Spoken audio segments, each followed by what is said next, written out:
All right.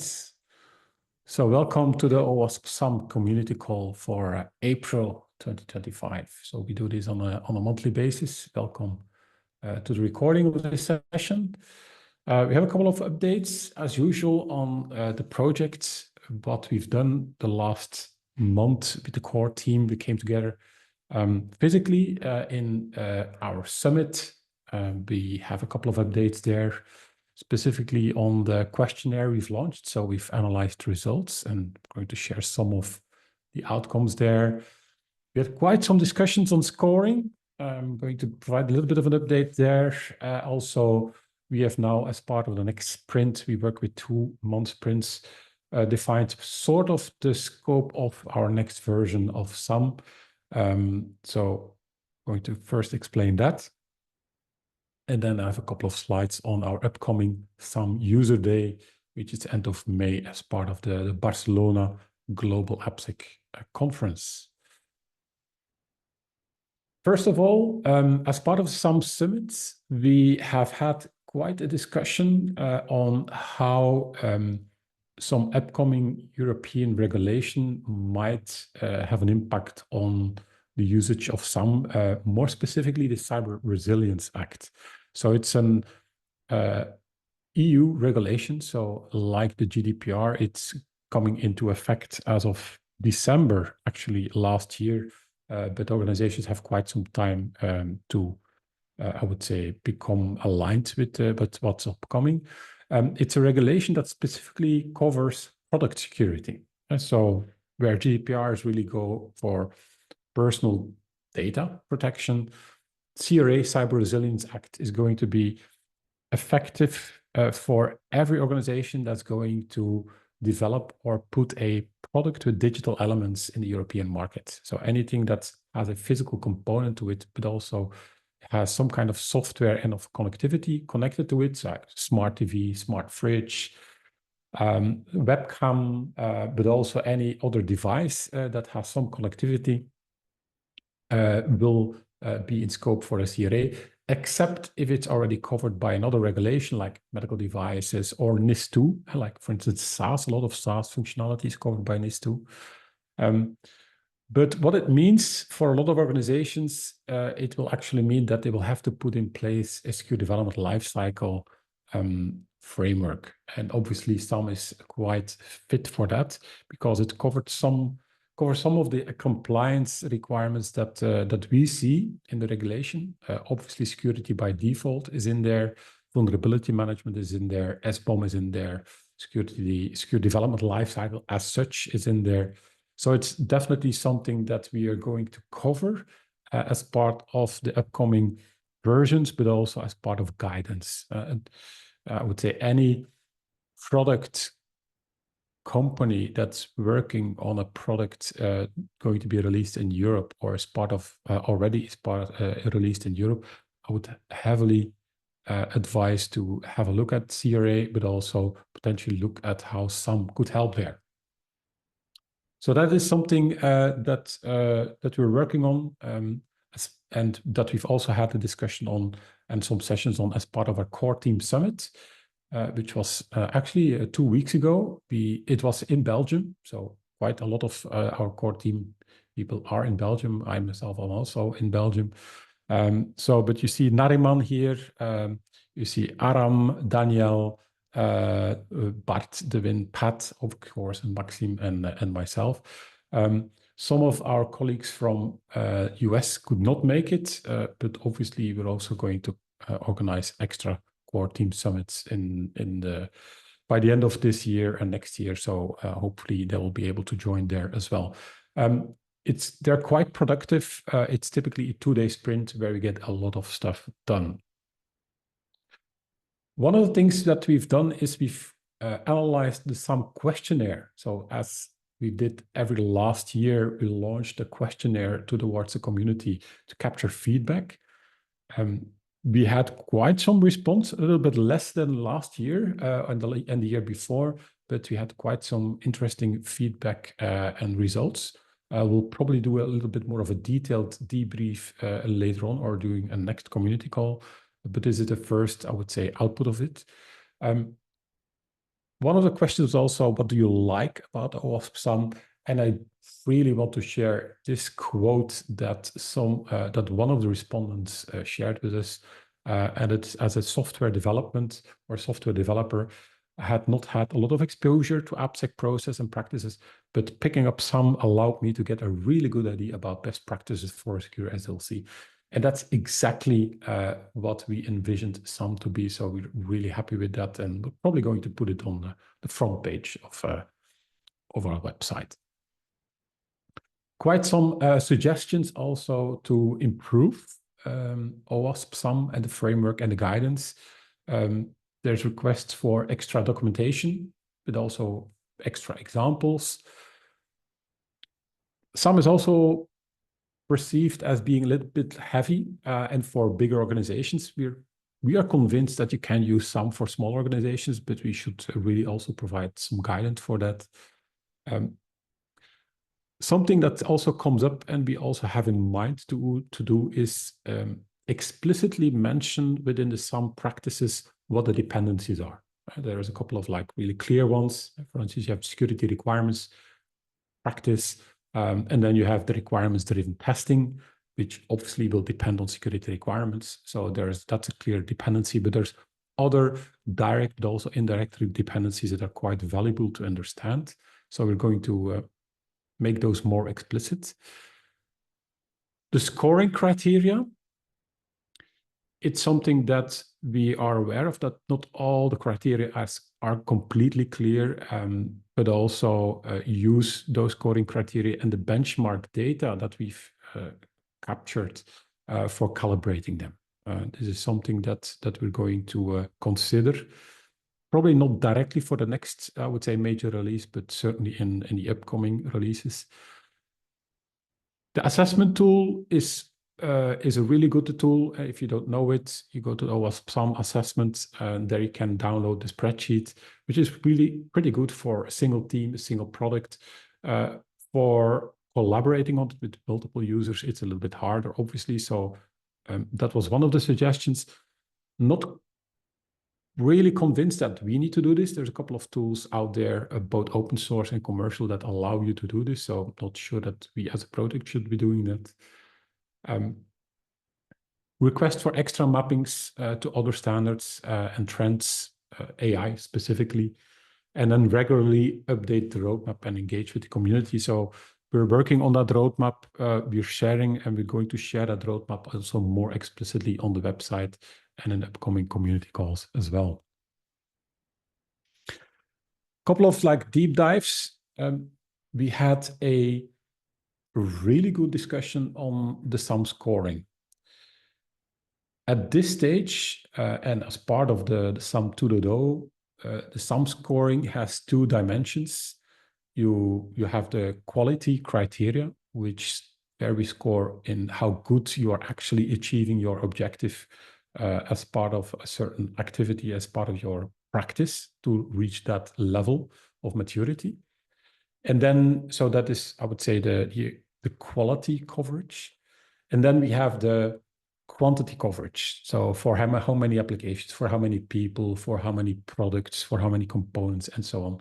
So that's at this stage the two, I would say, axes that we cover as part of the scoring. Now, we've had quite some discussions in the past, but as part of this summit, we've also considered including how good we are covering a certain practice and activity in terms of formality. So how good are you doing it? Is it ad hoc? Is it automated? Is it documented? Is it fully under control? A little bit like the capability maturity model. It is something that we are considering. We're not necessarily completely going to review the full scoring mechanism, but we're thinking about it. So it's a little bit of a heads up.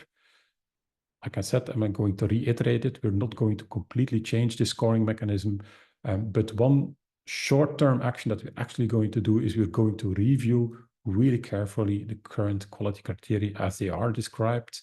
And there is going to be an upcoming release 3.0 with some of the quality criteria updated. The scoring mechanism will probably also be reviewed, but that's not for 3.0, probably more for 4.0. So that was that's something that we discussed, and it's going to have an issue, like a result in the upcoming version. Other aspects that we discussed were reviewing some of the practice in terms of requirements testing, security testing. We've also reviewed the architecture assessment and in how far it overlaps or complements the threat modeling activity and stream within threat assessments. There are some different views there. We might collapse the architecture assessment into one stream and make room for another stream in there. Add dependencies between the activities and be more specific in terms of what to add in terms of metrics. One thing that we specifically called out as part of the upcoming 3.0 release is we have a couple of answer sets for certain security practices that cover frequency in terms of, do you do it regularly or do you do it annually? And that annually or that annual frequency can sometimes be a little bit misleading. There is already a GitHub issue open for that for a couple of years. And we are now really considering to changing those answer sets to ad hoc, when requested, or sporadically, regular, predefined frequency, and then continuously or systematically, structurally upon a change are triggered by something that needs or that will have an impact on that particular practice and or activity. In our view, this will be a better answer set. Obviously, that will mean that that the scoring mechanism changes a little bit. So this in itself will already trigger a 3.0, and this is part of the first or the next sprint. So I anticipate that it will be released by the end of May at the earliest. Some other actions, we are going to include specific guidance. I had a little bit of a discussion offline before we had this recorded session on CRA compliance, but also I just explained CRA as well. But besides mapping, which we are doing and creating mapping between the different SAMM practices and the CRA requirements, we're also going to create a guidance page on how to become CRA compliant using SAMM. We are also going to have a really good look at the current guidance. So as you might know, for each of the practices and streams, there is community and core team guidance. If you go down on the website to the bottom of the page, we're going to merge that. And instead of adding adding extra guidance through forms, which is currently a possibility, but we see there's not a lot of pickup, we're going to replace that with specific links to GitHub discussion threads on our GitHub repository to collect feedback on any of these guidance, but also to allow for a more interactive discussion on any of these streams. So those are all things that we discussed and all reflected in extra GitHub issues that we've now included in the upcoming work streams. And so that is something that that we're doing. And then last but not least, we have Stuart Avery as a community supporter, advocate, I would say, who's helping different organizations and people within the community as such to become sponsor or supporter.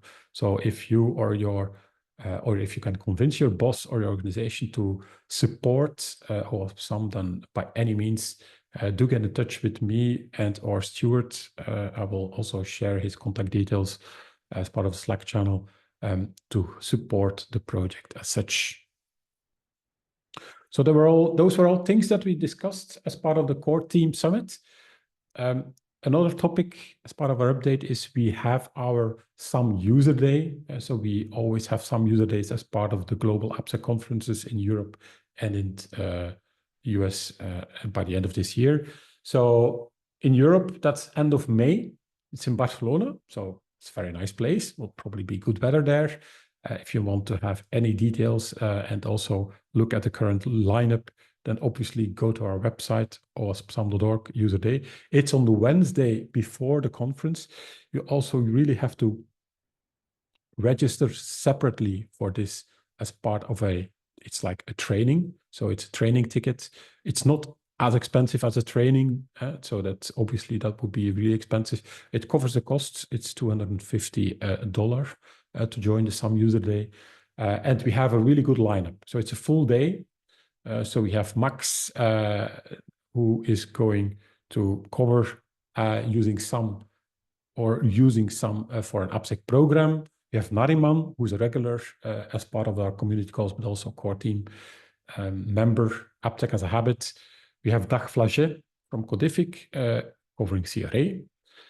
Matteo Martinez on the road to DevSecOps, covering governance. That's a really hot topic, as always. I'm really happy to have Marissa Fagan to cover SAMM as part of AppSec champions and culture. I would say in introducing culture, AppSec as a culture. An interesting talk by Mike van der Bijl on the security godfather. And then Clemens Hübner on guidance and 5 lessons to kickstart security with SAMM. And we'll cover some roundtables. We'll also have a SAMM user dinner, a sponsored dinner at the end of that. So I would say highly recommended.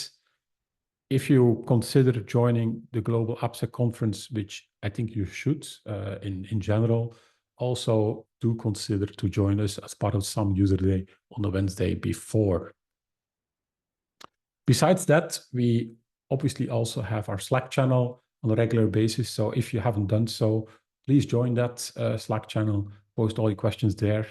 And if you want to join one of our upcoming community calls, you really have to register through Meetup, because that's the only way that you'll have or receive this unique Zoom ID or call ID to join us every month.